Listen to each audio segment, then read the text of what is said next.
જય મહાકાળી માં। મિત્રો, આજે આપણે જાણીશું મહાશક્તિ મહાકાળી માનો ઇતિહાસ। મહાકાળી માં કોણ છે, તેમનો અવતાર કેમ થયો અને તેઓ એટલી શક્તિશાળી કેમ માનવામાં આવે છે। જો તમે મહાકાળી માં વિશ્વાસ રાખો છો તો કોમેન્ટમાં લખો જય મહાકાળી માં। પુરાણો મુજબ જ્યારે દુષ્ટ શક્તિઓ વધી ગઈ હતી અને દેવતાઓ પર અસુરોનો આતંક વધ્યો હતો, ત્યારે બધા દેવતાઓએ માતા દુર્ગાને પ્રાર્થના કરી। તે સમયે માતા દુર્ગાના ક્રોધમાંથી એક ભયાનક અને શક્તિશાળી સ્વરૂપ પ્રગટ થયું। એ જ સ્વરૂપ છે મહાકાળી માં। તેમનો રંગ કાળો, આંખો અગ્નિ જેવી અને ગળામાં ખોપડીની માળા, આ બધું તેમના ભયાનક શક્તિનું પ્રતીક છે। એકવાર રક્તબીજ નામનો અસુર હતો। તેની ખાસ શક્તિ હતી કે તેના લોહીની એક બૂંદ જમીન પર પડે તો ત્યાંથી નવો અસુર જન્મે। દેવતાઓ ખૂબ પરેશાન થઈ ગયા। ત્યારે મહાકાળી માએ યુદ્ધ શરૂ કર્યું। મહાકાળી માએ રક્તબીજને માર્યો અને તેની લોહીની બૂંદ જમીન પર પડવા ન દીધી। તેમણે બધું પી લીધું અને અસુરનો સંહાર કર્યો। આ ઘટના મહાકાળી માની પ્રચંડ શક્તિ બતાવે છે। મહાકાળી માનું સ્વરૂપ ભલે ભયાનક લગે, પણ તે પોતાના ભક્તો માટે ખૂબ દયાળુ છે। 4 હાથ, શક્તિનો પ્રતીક, તલવાર, દુષ્ટનો નાશ, કપાળની માળા, સમય પર વિજય, બહાર નીકળેલી જીભ, ક્રોધ અને શક્તિ, આ બધું દર્શાવે છે કે મહાકાળી માં નકારાત્મક શક્તિઓનો નાશ કરે છે। ભારતના ઘણા વિસ્તારોમાં મહાકાળી માની પૂજા ખૂબ થાય છે। ખાસ કરીને અમાવસ્યા, નવરાત્રિ અને કાળી ચૌદશના દિવસે ભક્તો મહાકાળી માને યાદ કરે છે। લોકો દીવો કરે છે, લાલ ફૂલ ચઢાવે છે અને જય મહાકાળી માન બોલે છે। મહાકાળી માન આપણે શીખવે છે કે ડરવું નહીં, અંધકાર સામે લડવો અને સત્યનો માર્ગ અપનાવો।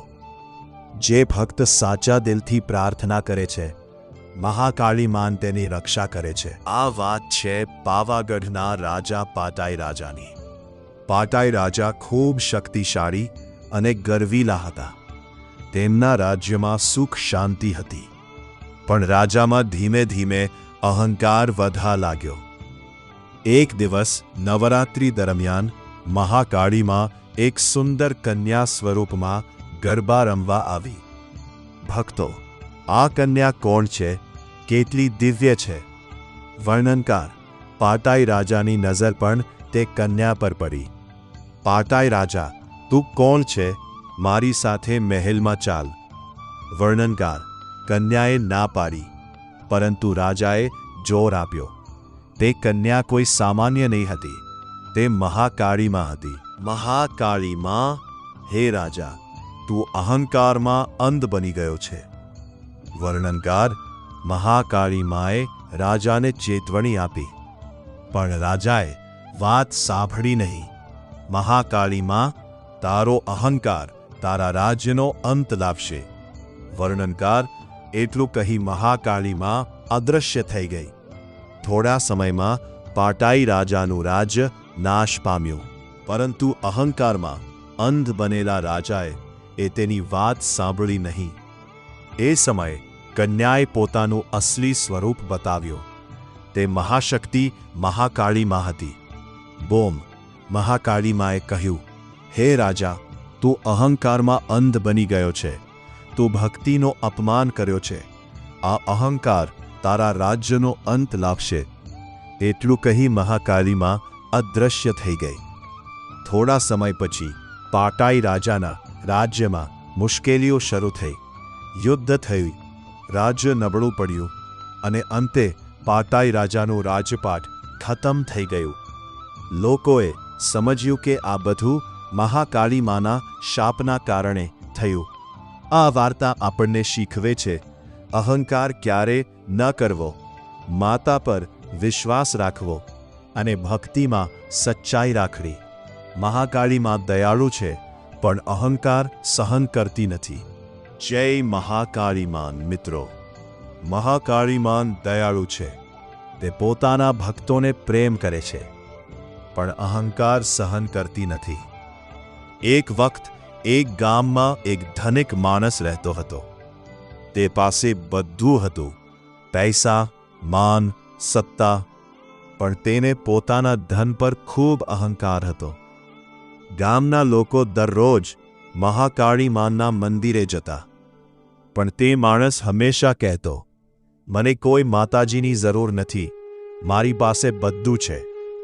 એક દિવસ ગામમાં તહેવાર હતો. બધા ભક્તો મંદિરે દીવો કરવા ગયા. તે માણસ પણ મજાક કરવા માટે ત્યાં ગયો. તે બોલ્યો, જો મહાકાળી માં છે તો મને રોકે. લોકો શાંત થઈ ગયા. કોઈએ આવી વાત ક્યારેય નહોતી કરી. થોડા દિવસ પછી તે માણસના વેપારમાં નુકસાન થવા લાગ્યો. ઘરમાં તકલીફો શરૂ થઈ. મિત્રો દૂર થઈ ગયા. ત્યારે તેને સમજાયું કે અહંકારમાં તેણે માતાજીનો અપમાન કર્યો હતો. તે તરત જઈ મહાકાળી માના મંદિરે ગયો, દીવો કર્યો અને માફી માંગી. તે બોલ્યો, હે માં, મને માફ કરો. હું અહંકારમાં અંધ થઈ ગયો હતો. ધીમે ધીમે તેના જીવનમાં ફરી સુધારો થવા લાગ્યો. તે સમજ્યો કે મહાકાળી માન દયાળુ છે, પણ અહંકાર સહન કરતી નથી. આ વાર્તા આપણને શીખવે છે, વિશ્વાસ રાખો, અહંકાર છોડો. જય મહાકાળી માં. મિત્રો, મહાકાળી માં દયાળુ છે. તે પોતાના ભક્તોને પ્રેમ કરે છે, પણ અહંકાર સહન કરતા નથી. એક વખતે ગામમાં એક ધનિક માણસ રહેતો હતો. તે પાસે બધું હતું, પૈસા, માન, સત્તા, પણ તેને પોતાના ધન પર ખૂબ અહંકાર હતો. ગામના લોકો દરરોજ મહાકાળી માના મંદિરે જતા, પણ તે માણસ હંમેશા કહેતો, મને કોઈ માતાજીની જરૂર નથી, મારી પાસે બધું છે. એક દિવસ ગામમાં તહેવાર હતો. બધા ભક્તો મંદિરે દીવો કરવા ગયા. તે માણસ પણ મજાક કરવા માટે ત્યાં ગયો. તે બોલ્યો, જો મહાકાળીમાં છે તો મને રોકે. લોકો શાંત થઈ ગયા. કોઈએ આવી વાત ક્યારે નહોતી કરી. થોડા દિવસ પછી તે માનીશના વેપારમાં નુકસાન થવા લાગ્યું. ઘરમાં તકલીફો શરૂ થઈ. મિત્રો દૂર થઈ ગયા. ત્યારે તેને સમજાયું કે અહંકારમાં તેને માતાજીનો અપમાન કર્યો હતો. તે તરત જ મહાકાળી માના મંદિરે ગયો, દીવો કર્યો અને માફી માંગી. તે બોલ્યો, હે માં, મને માફ કરો, હું અહંકારમાં અંધ થઈ ગયો હતો. ધીમે ધીમે તેના જીવનમાં ફરી સુધારો થવા લાગ્યો. તે સમજ્યો કે મહાકાળીમાં દયાળુ છે, પણ અહંકાર સહન કરતી નથી. આ વાર્તા આપણને શીખવે છે, વિશ્વાસ રાખો, અહંકાર છોડો. પરંતુ અહંકારમાં અંધ બનેલા રાજાએ તેની વાત સાંભળી નહીં. એ સમયે કન્યાએ પોતાનું અસલી સ્વરૂપ બતાવ્યું. તે મહાશક્તિ મહાકાળી માં હતી. બોમ! મહાકાળી માએ કહ્યું, હે રાજા, તું અહંકારમાં અંધ બની ગયો છે. તું ભક્તિનો અપમાન કર્યો છે. આ અહંકાર તારા રાજ્યનો અંત લાવશે. એટલું કહી મહાકાળી માં અદૃશ્ય થઈ ગઈ. થોડા સમય પછી પાટાઈ રાજાના રાજ્યમાં મુશ્કેલીઓ શરૂ થઈ. યુદ્ધ થયું, રાજ્ય નબળું પડ્યું અને અંતે પાટાઈ રાજાનું રાજપાટ ખતમ થઈ ગયું. લોકોએ સમજ્યું કે આ બધું મહાકાળી માના શાપના કારણે થયું. આ વાર્તા આપણને શીખવે છે, અહંકાર ક્યારે ન કરવો, માતા પર વિશ્વાસ રાખવો અને ભક્તિમાં સચ્ચાઈ રાખવી. મહાકાળી માં દયાળુ છે, પણ અહંકાર સહન કરતી નથી. જય મહાકાળી માન. મિત્રો, મહાકાળી માન દયાળુ છે. તે પોતાના ભક્તોને પ્રેમ કરે છે, પણ અહંકાર સહન કરતી નથી. એક વખત એક ગામમાં એક ધનિક માણસ રહેતો હતો. તે પાસે બધું હતું, પૈસા, માન, સત્તા, પણ તેને પોતાના ધન પર ખૂબ અહંકાર હતો. ગામના લોકો દરરોજ મહાકાળી માના મંદિરે જતા, પણ તે માણસ હંમેશા કહેતો, મને કોઈ માતાજીની જરૂર નથી, મારી પાસે બધું છે. એક દિવસ ગામમાં તહેવાર હતો. બધા ભક્તો મંદિરે દીવો કરવા ગયા. તે માણસ પણ મજાક કરવા માટે ત્યાં ગયો. તે બોલ્યો, જો મહાકાળી માં છે તો મને રોકે. લોકો શાંત થઈ ગયા. કોઈએ આવી વાત ક્યારેય નહોતી કરી. થોડા દિવસ પછી તે માણસના વેપારમાં નુકસાન થવા લાગ્યો. ઘરમાં તકલીફો શરૂ થઈ. મિત્રો દૂર થઈ ગયા. ત્યારે તેને સમજાયું કે અહંકારમાં તેણે માતાજીનો અપમાન કર્યો હતો. તે તરત જઈ મહાકાળી માના મંદિરે ગયો, દીવો કર્યો અને માફી માંગી. તે બોલ્યો, હે માં, મને માફ કરો. હું અહંકારમાં અંધ થઈ ગયો હતો. ધીમે ધીમે તેના જીવનમાં ફરી સુધારો થવા લાગ્યો. તે સમજ્યો કે મહાકાળી માં દયાળુ છે, પણ અહંકાર સહન કરતી નથી.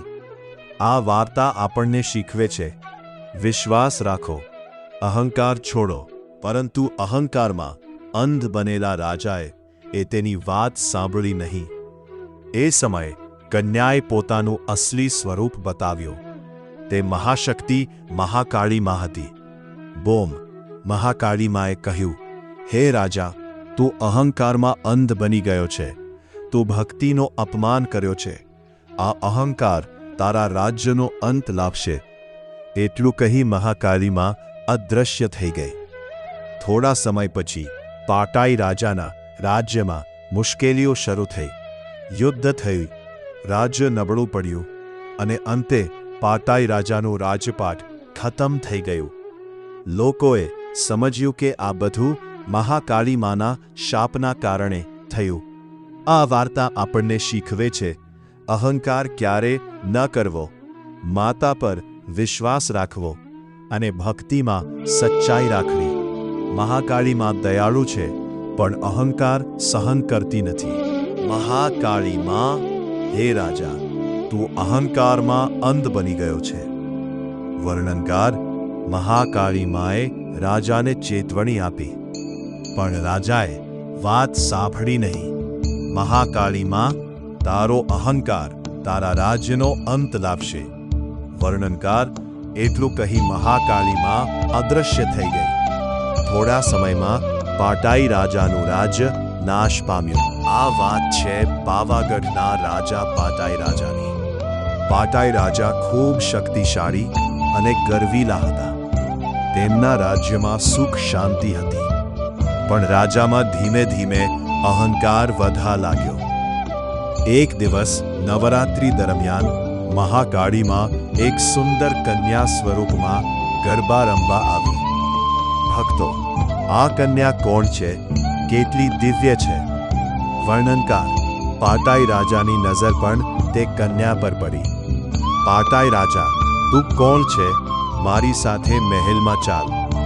વર્ણનકાર: કન્યાએ ના પાડી, પરંતુ રાજાએ જોર આપ્યો. તે કન્યા કોઈ સામાન્ય નહીં હતી, તે મહાકાળી માં હતી.